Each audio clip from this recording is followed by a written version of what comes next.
உங்கள் அப்பா அம்மா உங்ககிட்ட வந்து அவ்வளோ கஷ்டப்பட்டு ஏன் அவ்வளோ ஸ்ட்ரிக்டாக இருக்கிறாங்க சில நேரத்தில் அப்படின்னா, அவங்க அடைஞ்ச அந்த கஷ்டத்தையோ வேதனையோ நீ வந்துடக்கூடாது, ஓ வாழ்க்கையில் வந்துடக்கூடாது. உன்னை பொறுத்த வரைக்கும் எல்லாமே த்ரில்லு தான். அதெல்லாம் நடக்காது, ஒன்றும் ஆகாது.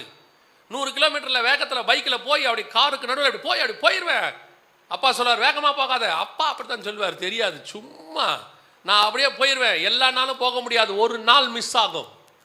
மிஸ் ஆச்சுன்னா பெட்டில் படுத்தினா உங்கள் அப்பா அம்மா தான் வந்து கடைசி வரைக்கும் உன்னை பார்க்கணும். அவங்க தான் செலவு பண்ணணும், அவங்க தான் தூக்கிட்டு போகணும் டாய்லெட்டுக்கும் லெட்டினுக்கும். அவ்வளோ கஷ்டத்தை அவங்க தான் படணும். உனக்கு அவங்க சொல்லும் போது கஷ்டமாக இருக்கும் அந்த பாடு. அவங்க சொல்லும் போது உனக்கு என்னவோ பெரிய அவங்க ஸ்ட்ரிக்டாக நடத்துகிற மாதிரி நீ நினைக்கிற. ஒரு ட்ரெஸ்ஸை உன்னை போட சொல்லும் போது ட்ரெஸ்ஸை வேணும்னு அவங்க சொன்னாங்கன்னா அதுக்கு ஒரு ரீசன் இருக்குது. ஒரு இடத்துக்கு உன்னை போக வேணான்னு சொன்னாங்கன்னா அதுக்கு ஒரு காரணம் இருக்குது. ஒரு விஷயத்தை நல்லா புரிஞ்சுக்கொள்ளுங்க. ஒரு சம்பவம் லைஃப்பில் நடந்துடுச்சுன்னா நடக்கிற வரைக்கும் அதோடைய வேல்யூ உங்களுக்கு தெரியாது.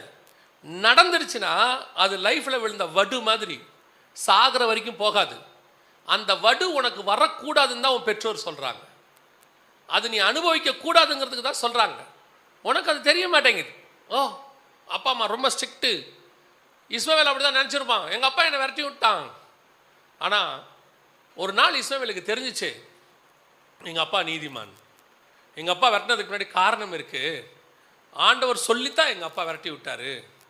பல நேரத்தில் நம்ம அப்பா அம்மா ஸ்ட்ரிக்டாக இருக்கிறதுக்கு காரணம் என்ன, நடத்துறதுக்கு காரணம் என்ன, உங்ககிட்ட ஏன் இப்படி இருக்கிறாங்கன்னா அதுக்கு பின்னாடி கர்த்தர் அவங்களுக்கு கொடுத்த எச்சரிப்பினுடைய காரியம்.